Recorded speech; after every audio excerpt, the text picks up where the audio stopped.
Welcome in to the Paul Kuharsky podcast, part of 440 Sports. I'm Paul Kuharsky of paulkuharsky.com. I've mentioned my name 3 times. I've fulfilled my contractual obligation to do so. We're going to have a big topic today, the Titans and $140 million to spend in 2024, what they're going to do with that, how Dennis Daley still has a career, an NFL player playing the guarantee game very smartly, and the opportunity for a free subscription for a few of you to my site. I'm proud to be brought to you by Jasper's, your neighborhood bar and restaurant done better. It's on West End between Vandy and downtown. I was there recently. I had the bolognese. It was fantastic, and I can't recommend it enough to you. Go, mention you heard about them here. I'll tell you a little bit more about them later. On with the show. The Titans, much is being made about while they're cap strapped this year and have had to do a lot to get beneath the cap. They're going to have to do more to stay beneath the cap if they're going to make some more moves, and they're going to have to, to have money for a draft class and for contingencies. They're at about $10 million before we find out the details of Andre Dillard's contract, which is still somehow not completely filed. Sean Murphy Bunting's contract, we don't know precisely yet. Then you factor in the draft class and the like. Still potential to maneuver Kevin Byard's contract. I still expect a Ryan Tannehill extension. You could do something with Harold Landry's contract and the like. But all of this year leads to the fact that the Titans are projected to be $140 million under next year's cap. Of a projected $256 million. That means they have $116 million on the books for next year, and that's only with 37 players. A lot of holes, obviously, on that team next year. No starting quarterback, no starting running back, no starting defensive lineman. Autry's contract is up. Simmons currently not under contract for 2024. Who am I forgetting there? Nobody on the defensive line has a contract number right now. Tart it would just be playing under the tender this year.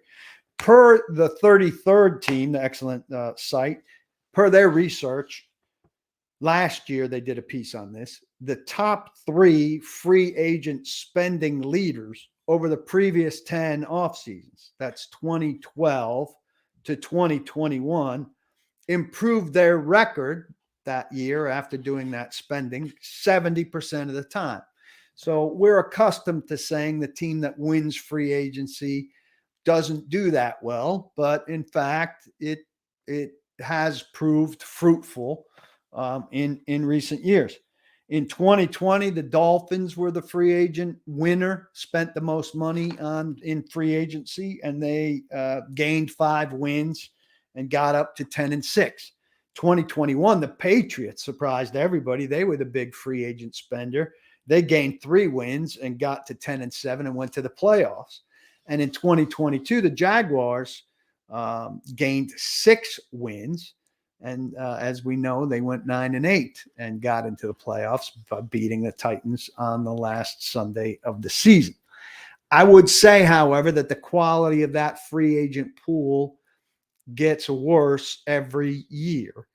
And the Ringer had a great piece recently that highlighted how expounded on free agency as, quote, the most inefficient market for teams with inflated prices and flawed players. So if you look at the prime pieces of free agency this year, Derek Carr to the Saints, Javon Hargrave to the 49ers, very good player, Jesse Bates to the Falcons, Jawan Taylor to the Chiefs, that's iffy at best, Mike McGlinchey to the Broncos, Orlando Brown to the Bengals, Tremaine Edmond to the Bears. The Ringer says there's some talented players in that bunch, and guys like Hargrave and Brown could be missing pieces for contending teams, but none can be viewed as foundational. I would agree with that. This has not been a very good free agent class, but I don't think it's necessarily an outlier in the direction things are headed. I think it's the direction things are headed. Meanwhile, we've seen trades for Jalen Ramsey, absolute stud, going to Miami. Darren Waller, he's been hurt, but terrific player. Aaron Rodgers is going to get traded to the Jets. So one thing that this will allow, and I'm going to get into how I don't think that the Titans in free agency in 2024 are going to absolutely change the face of their franchise, but it does allow, and this Ringer article was about how trades have become the thing above free agency. The Titans starting next year would be able to trade for a guy with an expensive salary. So if you're willing to give up sometimes a inexpensive pick to a team that's looking to offload salary, the Titans can now do it. Typically, you're a little bit unwilling to do it. Generally, the Titans have been, because they've got the expectation that a player fitting slot X would come in at a rookie salary. But now their accounting would allow them to have that player, if they find him to be impactful enough, could come in at at the end of his rookie deal or at a veteran salary, and they could fit him into their roster structure economically, and have some flexibility on that. So let's use the Falcons as an example here. The Falcons, after a couple of years of cap misery, came into this season not nearly in as good a situation as the Titans will be in next year. They had $60 billion of cap space, but that allowed them to do some things after a couple of years of not being able to breathe. So Jonnu Smith, Arthur Smith, very familiar with Jonnu Smith from their time together in Tennessee, right? Arthur Smith schemed up Jonnu Smith for very successful offensive production.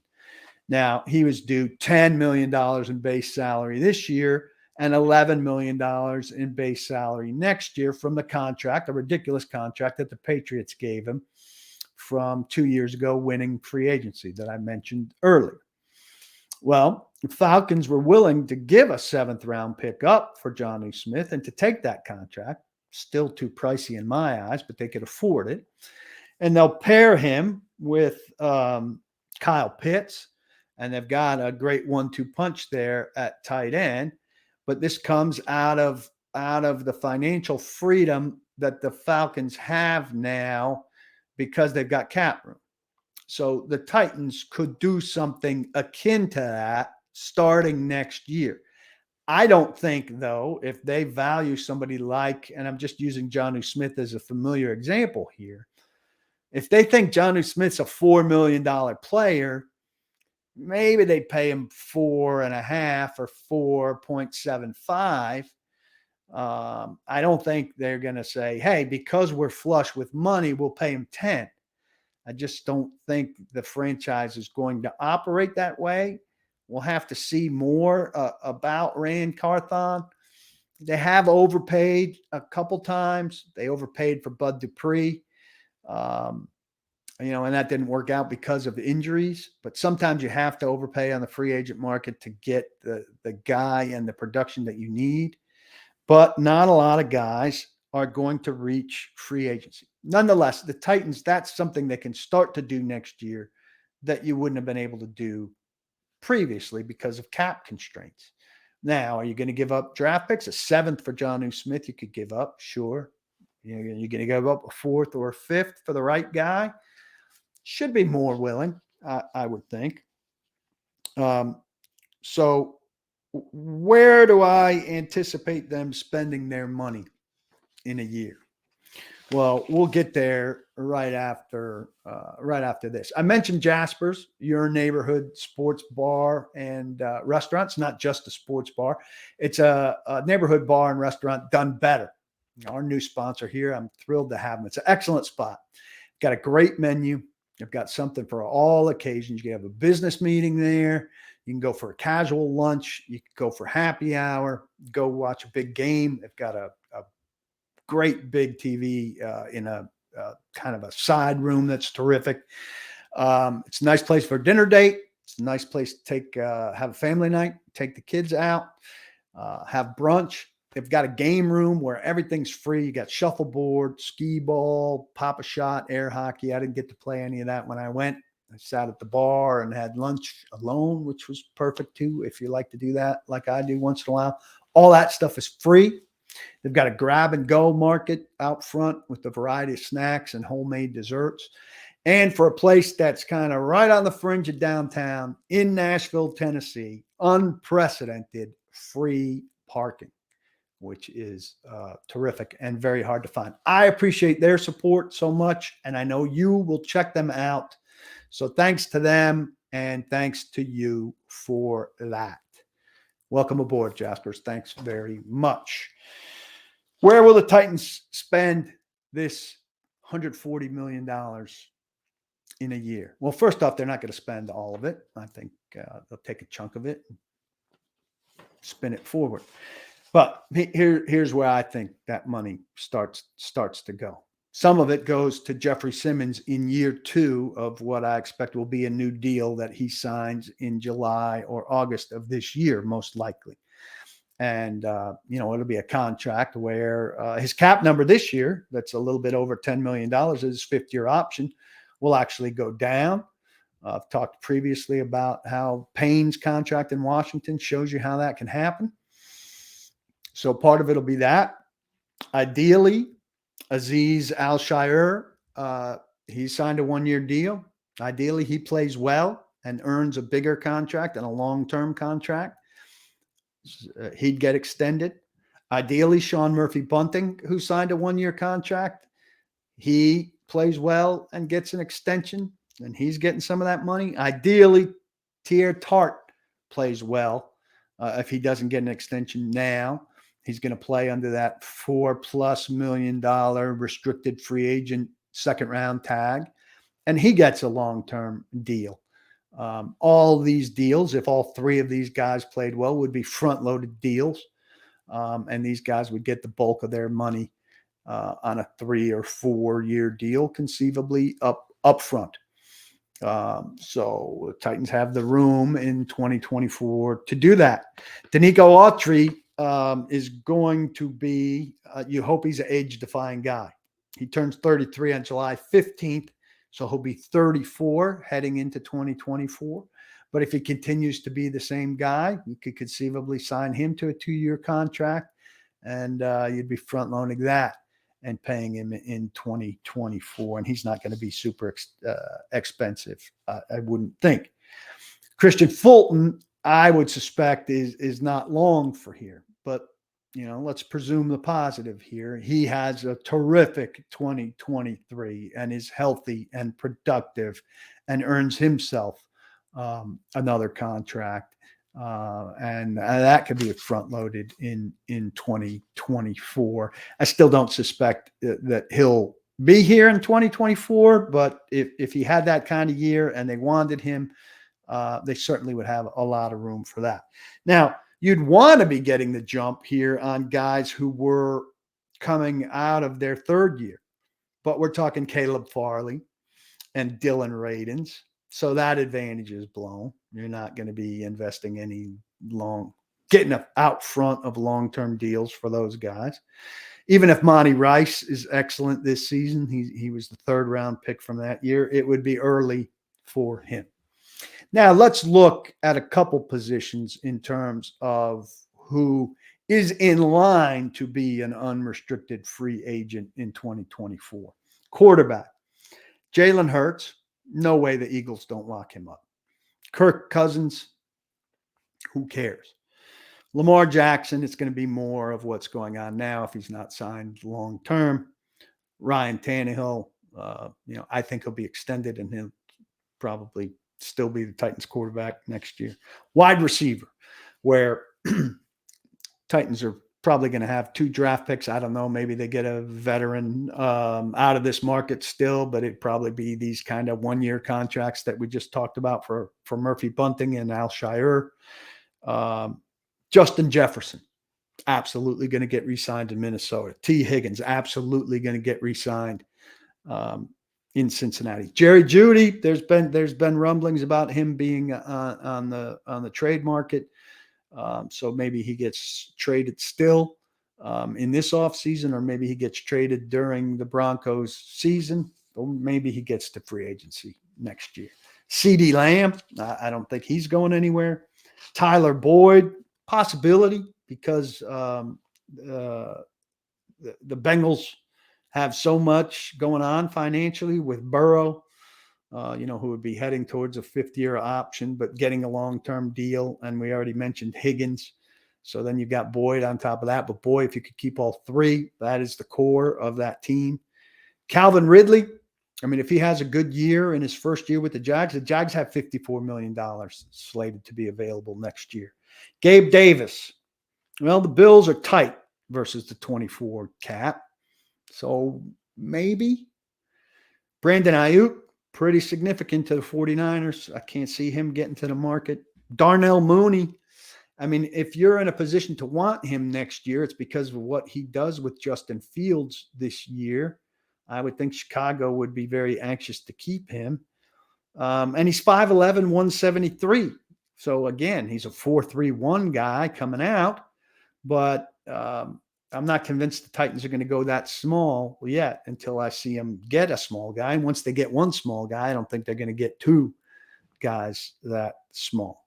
So I could see that field of potential free agents really shrinking up to next to nothing, right? If you want a huge playmaking wide receiver, you're going to have to draft and develop. And once again, we circle back to one of the constant, never-ending themes with this team. You don't trade A.J. Brown. You pay him. Because otherwise you have to go find the next one. And Treylon Burks better be the next one. And even if Treylon Burks is the next one, it would have been better just to have had A.J. Brown. 7 outside backers, edge guys, were in the top 50 of Pro Football Focus's grades in 2022.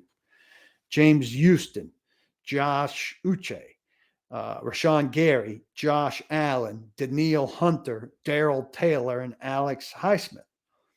Who of that group is going to make it to free agency? Again, if you've got a good outside linebacker / edge rusher, odds are you're not letting that guy get to free agency. And if you're letting him get to free agency, there's something that you perceive as being wrong with him. When the Titans let a guy get to free agency with something being perceived wrong with him, I mean, a lot of people are raving about David Long going to Miami, but he got 2 years, $11 million, right? Because of his injury history. Nate Davis didn't exactly draw rave reviews. We'll see what he does in Chicago. I think when you're talking about those wide receivers and edge rushers, the 2 positions I took to look at, very few of those guys are going to end up being free agents for the Titans to spend a big chunk of that $140 million on when the time comes. So this idea that Titans will flip from wanting to be a draft-based developed team to going, and I know it'll only be, ideally they could, go find a couple guys. But I don't think they're going to go have a class of 6 high-priced free agents because they have the money, because I don't think there'll be 6 high-priced free agents who are worth the price. And they're not going to overpay. And I don't think it's out of cheapness. I think it's out of proper valuation. There are a lot of guys I listed there who you would pay for. But the teams that are going to pay those guys are the teams that drafted and developed those guys, who are going to want to keep those guys. The way the Titans kept Harold Landry when he got near it, the way the Titans should have kept A.J. Brown when he got near it. How far do you stray from your pricing strategy just because all of a sudden you have money in your pocket? I don't think the Titans are going to go that incredibly far. Trey Wynn is a subscriber to my site and a big fan of this podcast. And he has made a very generous offer here. He's bought 6 extra months of subscriptions. You see here at the bottom over here, if you're watching on YouTube. Otherwise, I'm just telling you what you should be seeing or could be seeing. $5.99 a month to be a member of paulkuharski.com. That's everything that I write. That's a weekly piece from Mike Herndon, who's fantastic. Blake Bedingfield, the former Titan scout, who scouted for the Titans for 19 years, will be resurfacing with some pre-draft stuff soon. Private Facebook page, private chats that we have, these video chats, which is a Q&A, et cetera, et cetera. So what Trey has proposed is 6 of you who are not members, who may be on the fence about joining. I will pick 6 of you who email me at pkuharski@gmail.com. Put something in the subject line about trial membership. He'll buy you 1 month. So you try it out for 1 month. I'll put you in the system that you'll expire in 1 month. You'll come in, you'll get addicted to everything. Then in a month, it'll just cut off and you have no choice but to sign up. So I'm appreciative of Trey for putting forth this offer. I look forward to hearing from way more than 6 of you. I'll pick 6 of you. We'll plug you into this this free month. We'll give you a little taste, if you will, a little taste. We'll get you hooked, and then you'll become a purchaser and a member. I look forward to having you. The rest of you should all be joining on your own. I've long had this kind of, I don't want to call it a fantasy, but I always thought it would be I have some neck issues, and so my wife is driven crazy that I always want a seat that's perfectly angled and aligned with the television. I want to be looking at the television straight on and laid back at just the right angle. And we've got a good setup for that in 2 rooms in the house. Though I don't like to watch TV in bed because it's not a comfortable thing. So I always laid in bed at home and in hotels and thought, wouldn't it be great to watch TV on the ceiling? If you laid back just on my perfect pillow that took me years to find, I got away from my microphone there.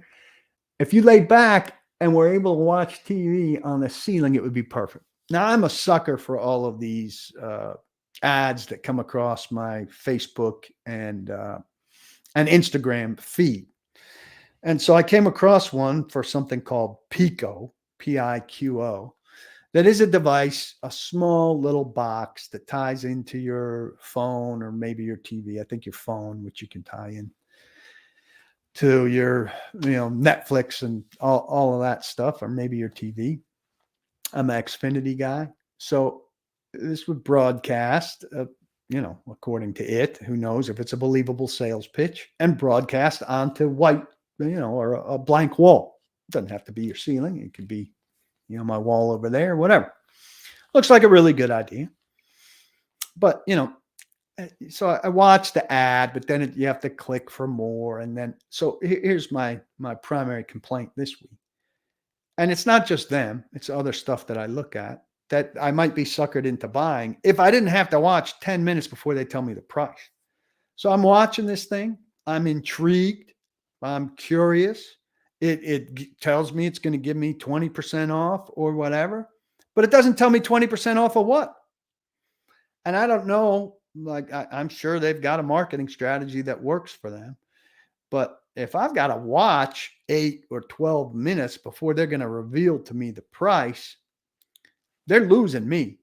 And I'm intrigued by their product. But, you got to get to the price, Pico. I'm curious. You might have had a buyer there. I want you to buy my product. It's right there on the screen, $5.99 a month. If you're at my site and you hit memberships, it's right there, $5.99 a month, 12 months for the price of 11. I'm not hiding the price. I don't want to have a secret reveal of the price. I want you to know right up front. Here's what you get and here's how much it is. So somebody explained to me that strategy. I can't see how it's working for them. And it must be a really high price because they want to really rope you in to get you to say, I really want this thing, before they tell you how much it is. And then you say, well, I invested all this time. I'm going to buy it anyway. I don't know.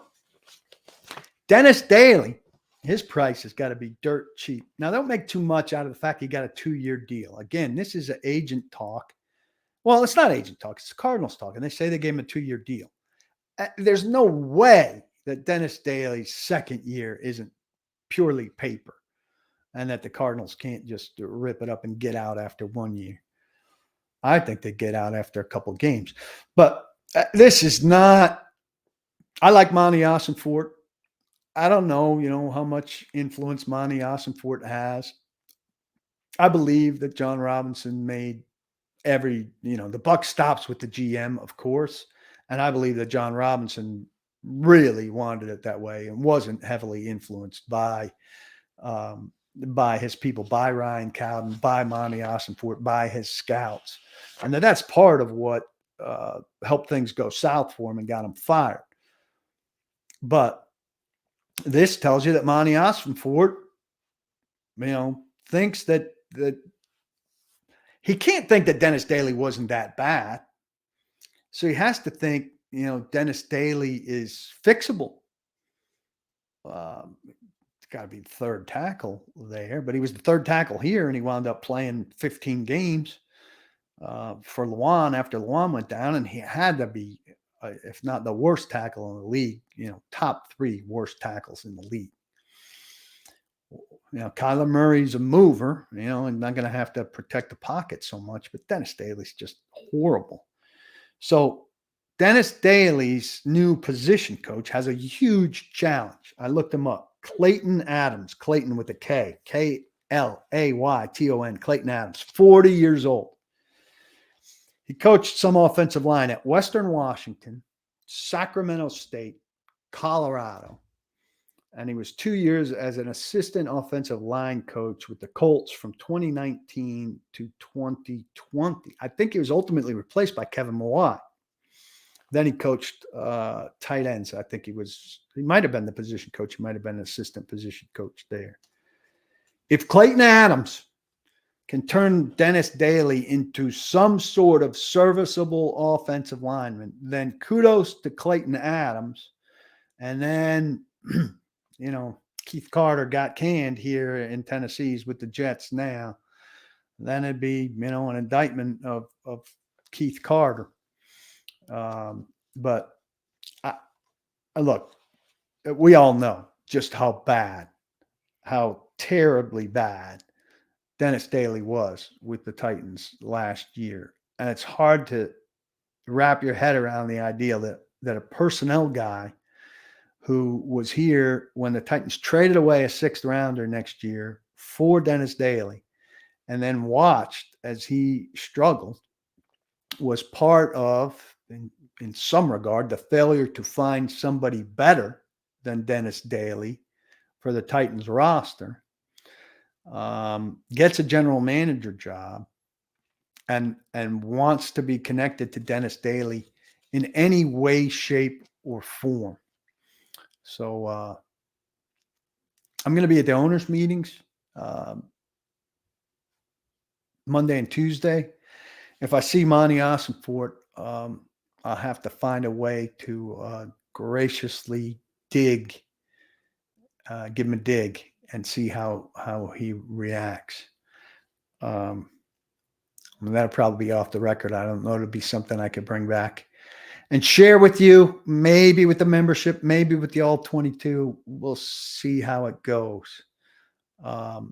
But I was stunned by that. And look, it wasn't lost on any Titans fan that when Arizona put out social media posts about Dennis Daley becoming part of the Cardinals, the picture that they used, the action shot that they used of him was not from the 2022 Tennessee Titans, but it was from prior to that of him in a Carolina Panthers uniform, as if last year didn't exist, which Arizona may wish was the case, and Tennessee absolutely wishes was the case. Laramie Tunsil re-signed with the Houston Texans. He has played his contractual stuff brilliantly. When the Texans initially traded for him from the Dolphins, they did so without signing him to a new contract. he had a year left, I believe, and he had all the leverage because they gave up a lot, and they certainly weren't going to not re-sign him. And so since then, he got a 3-year extension worth $66 million, and now he just signed a 3-year extension worth $75 million. So that's $141 million over 6 years in those two extensions, and he gets to go again when he's 31 years old. This is a really good strategy. Albert Breer wrote about this. He said, even the biggest NFL contracts usually don't have guarantees past the second year and almost never have them past the third year. Because of that, adding fourth or fifth years to a deal allows a team to maintain control of a situation and put a cap on how much the player can make. In other words, it sounds nice to say a player got, say, a 5-year, $100 million deal, but if only $40 million of the contract is guaranteed, then the back end years only work to the detriment of the player involved. Breer was congratulating Tunsil on recognizing this and operating within the framework. I never have understood why players are so satisfied to get these back end years of the deal. You see what it's meaning for Kevin Byard, and this big base salary of $13 million, I think this year is now an issue. You have to get the money in the front part of the contract, and then set it up so that the team doesn't want to get rid of you when the numbers go up later, and get yourself another chance to negotiate. In Byard's instance, he wanted and wants to play the whole thing out with Tennessee. We'll see whether that's possible or not. They're not going to cut him to save $6 million while they eat 13 or 16. I'm not remembering it off the top of my head in dead money, but they could deal him, though not a lot of teams are looking to absorb that salary at this stage of the game. But if you're a good player and you're confident in yourself and you can stay healthy, a 3-year deal, getting as much guaranteed as you can, is a better way to go, and then get another chance to negotiate, no matter how much your agent wants to be able to tout a 5-year deal with a bigger number attached to it, because some of that number is fiction. These agents love the fiction. They love to tout these paper numbers that don't turn into the paper that guys can put in their wallet, don't turn into the check that gets direct deposited into their bank account. And those are the numbers that count. Laremy Tunsil's smart enough to recognize that. A lot of other guys aren't, and they wind up in less than favorable situations.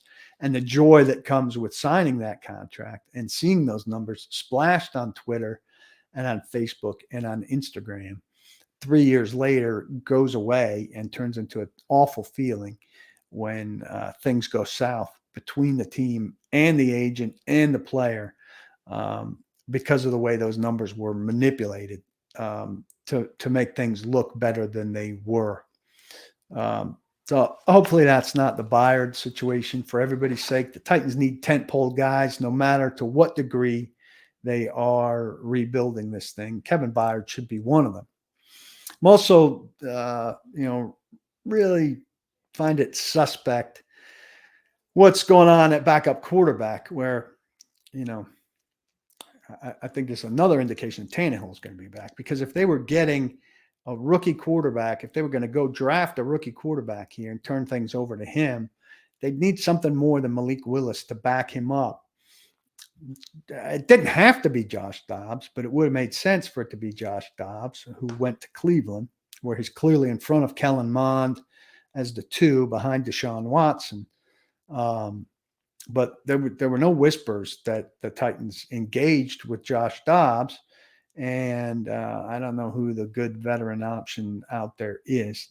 Titans have really taken backup quarterback too lightly for too long. And Tannehill is less of a sure thing than he was for a long time now, coming off a pretty serious ankle injury and getting older.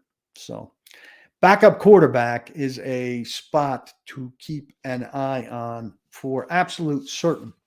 And it's a place where I'm expecting something. And no, not not Hooker from Tennessee, who's not going to be ready to help them over the summer or through training camp. I mean, they need somebody that can help them from day one.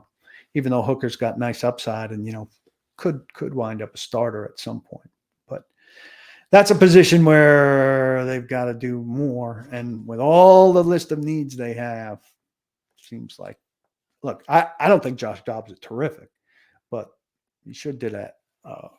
And the turnovers killed them in the 2 games that he played. But Malik Willis was here. Josh Dobbs was at least here. Then Ryan Tannehill, when he's playing well, is here. And Mahomes and those guys are off the screen, off the radio, off your podcast platform. Hey, it's been good to be with you. My thanks again to Jasper's, your neighborhood bar and restaurant done better. Head over to West End in Nashville, check it out, enjoy a great meal, and play some shuffleboard, my favorite. Once I get that thing timed up, I'm gonna beat you. I challenge you. And email me if you want a month free membership to check things out, courtesy of Trey Wynn. In the meantime, don't block the box, and be sure, please, to lock your locks.